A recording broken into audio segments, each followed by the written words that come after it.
What would you say is your preferred route to find really cost-effective healthcare?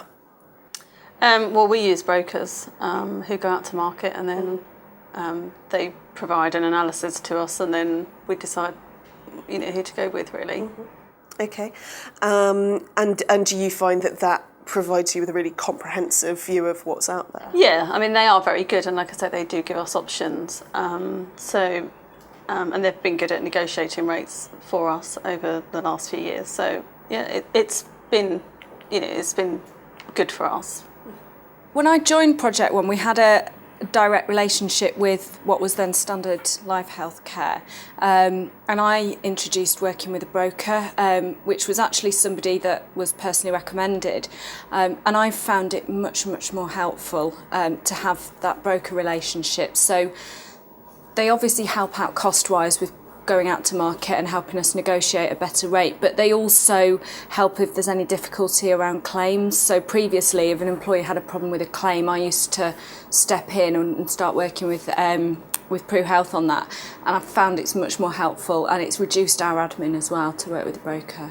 For me, I think intermediaries are vital. I think organisations and the clients that I have, the HR departments have shrunk, so there isn't the capacity or the capability, or sometimes the, just the mind space to be able to navigate your way around. And the health and wellbeing market has become prolific, hasn't it, over the last few years? So going to a specialist who understands the market, is independent, and I use I liken it to how I think I like to work with clients, which is about it being a trusted advisor and sometimes the critical friend.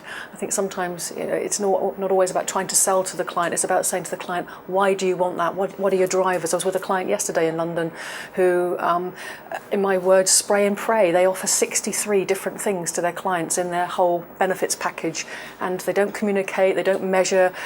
So for me, I think having an independent, neutral friend on your side to navigate the market, because the market has changed. There's legal complexities, there's employment law, there's the dynamics of the demographics, so you can't be expected to know everything. So going out to an intermediary, what you also want is somebody who's a specialist, and you can trust them. It's been a couple of incidents recently where people have used the Bupa scheme, because we've been promoting it a lot more in terms of the benefit of it, but they've reached their limit in terms of outpatient treatment quite quickly. And so it started to have a negative impact on that benefit in terms of how people view it. So we're just working on that with the broker at the moment. But I think there's been communication from Bupa that said, yes, you are covered for this, but actually they haven't been covered because they haven't realised they've been having other treatment and blood tests, and therefore, their limit has, like I say, they've reached their limit quite quickly in terms of their cover. Debbie, would you say that this is where a broker really comes into their own in helping? Yeah, I mean, if you had to deal with that problem on your own with Bupa, it might be a bit more difficult. But having a broker on your side, I mean, your broker, I imagine, has many clients, a good relationship with the insurers. They might even have sort of negotiated special terms with that insurer. And when it comes to your renewal, they'll probably look at, is a limited outpatient plan the right sort of plan for you? And they might even look at, because obviously you want a PMI or a health benefits package to be received, in a positive light. Yeah. You don't want negative, thoughts being shared around the organisation amongst the employees. So the broker then might sort of look at, well, have you thought about a cash plan? Because then you're pushing the outpatient benefits onto the cash plan. Yeah, and that's in fact what he has done. So yeah. In terms of the cash plan, so that's what we're looking at now. Yeah. But yeah.